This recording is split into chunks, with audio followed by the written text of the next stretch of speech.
guys, this is Will of Will H Tech Review back with another video, and today we're doing a follow-up video on the Lenovo Chromebook Duet. So I picked this up maybe 3 to 4 weeks ago, and I have been enjoying this device after picking it up. I waited a long time for this device. I tried to pick it up. It was in heavy demand when it first came out, so I was finally able to catch it at Best Buy, and I bought an open box unit in mint condition, like new condition, and it was just that when I got it out of the box. So I was pretty excited about it. I'm still excited about it. It's been pretty good so far. I bought it for $260 plus tax. I think came out to $290 or something like that. But you can buy these brand new, $299. Now there's supposed to be 2 versions of it. I have the 128 gigabytes of storage, 4 gigabytes of RAM version, but there's also supposed to be a 64 gigabyte version as well. I haven't seen that one in stores anywhere, but they're supposed to be. So this also comes with a fantastic cover for the back and a keyboard right here. And as you can see, the cover is made out of some type of, has the cloth looking or fabric looking back on it here, and it makes it look for a very nice looking device. And altogether, I think the weight with the cover and the keyboard is around 2 pounds. So let's get into this. First, I want to talk about the build on this. So I'm going to go ahead and separate the back piece and the keyboard, and I will talk about the keyboard and the back piece in a little bit.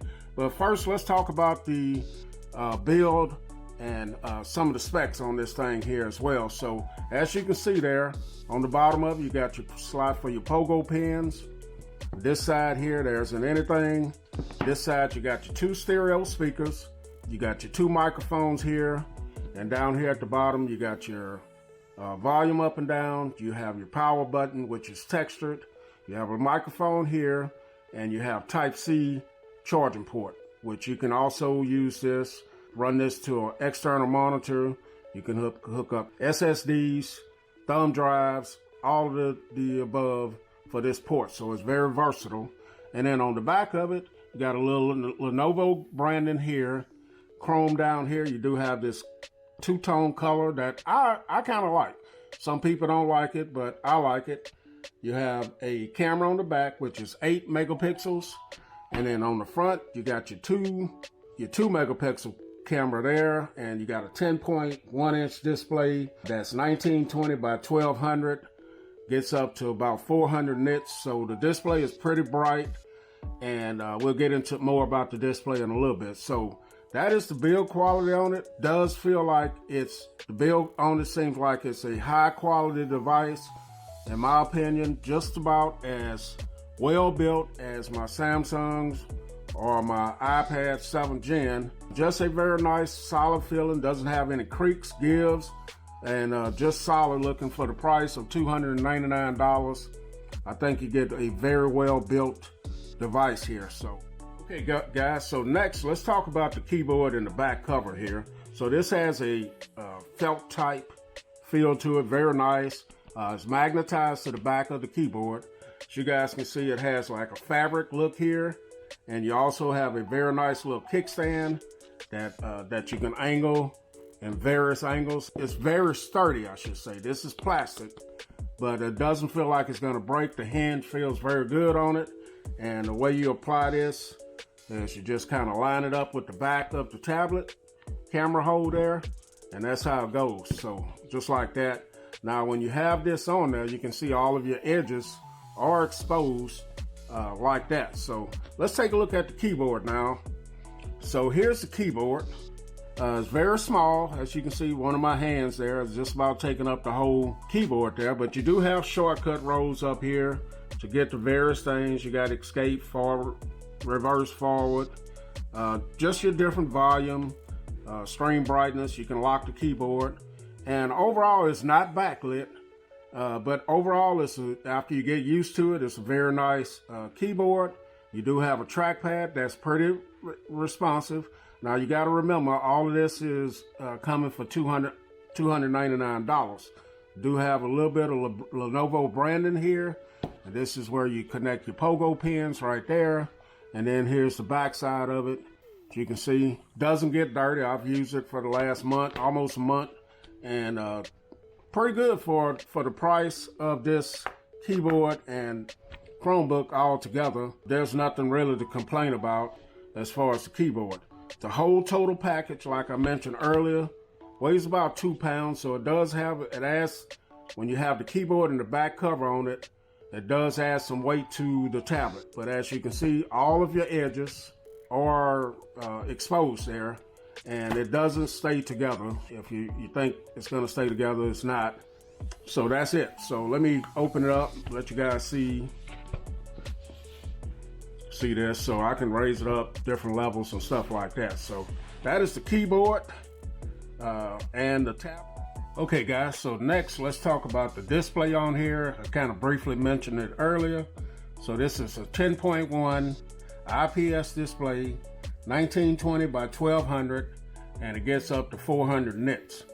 The display is colorful, bright, and has some great colors. As you can see, almost fills up the entire screen here. You do have a little bit of bezel here, but the touch responsiveness on this is great. I haven't had any issues with it responding to touch, and you know, just a great looking display on here. Now, one thing I forgot to mention earlier, when you disconnect this from the keyboard, it goes into tablet mode. So when you're in the tablet mode, you're gonna have to use the display, you know, touch the display more than when you have it connected to the keyboard here. So as you see, it pops right back into Chromebook mode right there. So display is awesome on here. So next, let's talk about something that I think is probably one of the weakest things, or one of my cons about this, and that's the dual speakers. So the speakers on here, they sound okay, but they're not gonna be as good as something like on my iPad 7th Gen. It has dual speakers as well, but I'll pull up a little something here just to let you guys see how it sounds. Now, I did do a comparison video between this tablet, Chromebook, and the iPad 7th Gen speaker comparison, and the iPad was just so much more better sounding than this one. So I'll pull up a little song here of selection and let you guys hear it, how it sounds.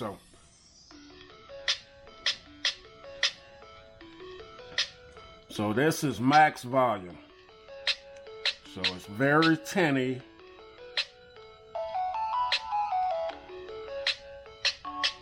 But if you're like me, the only person in the room right now, this be good enough for your Netflix, your YouTube, or whatever movies you want to watch. Speakers are facing up, so that kind of gives it a little bit more. But these are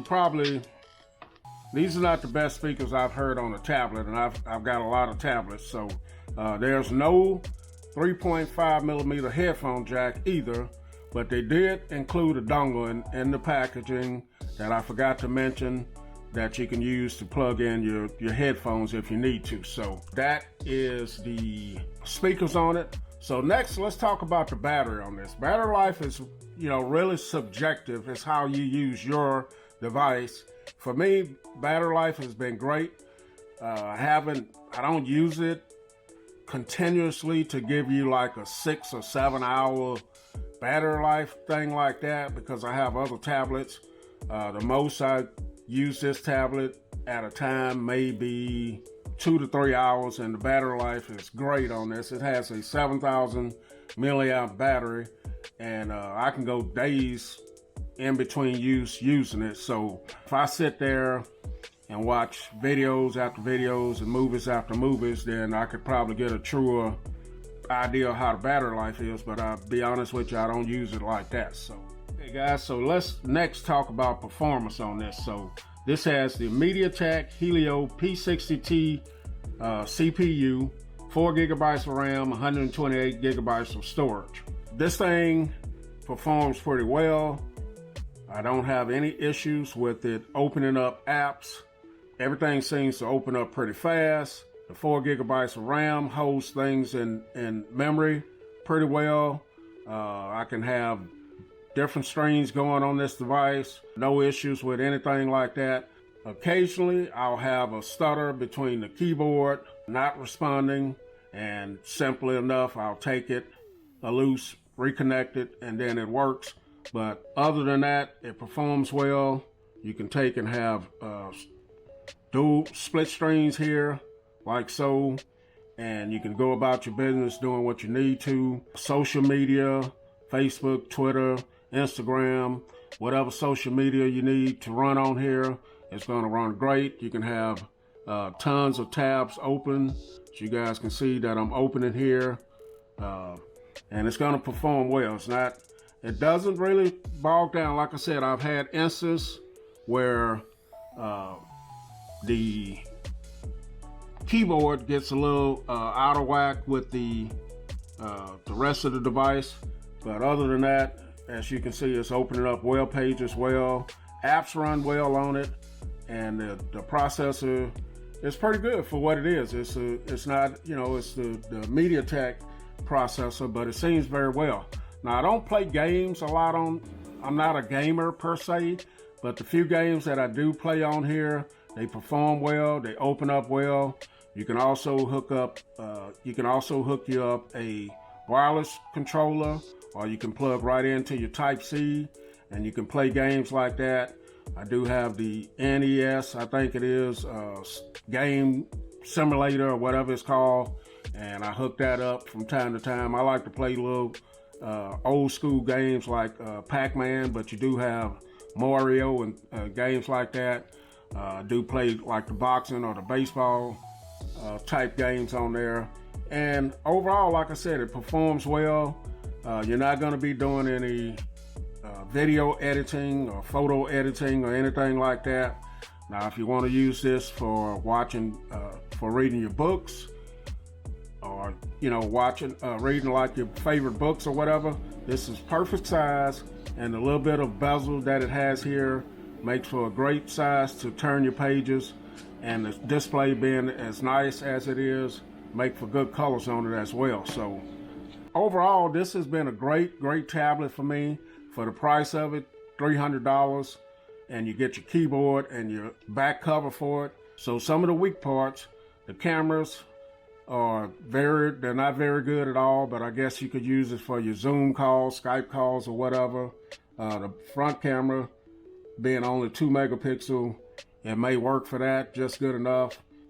If you like a bigger tablet, then this is going to be 10.1, so it's not real big, but overall it's a nice size just to hold in one hand. Like I said, overall I really like the tablet, especially for the price. So all right, guys, that's my look at the Lenovo Chromebook Duet after having it 3 to 4 weeks. Catch you guys in the next video. Will H, and I'm out. Perfect.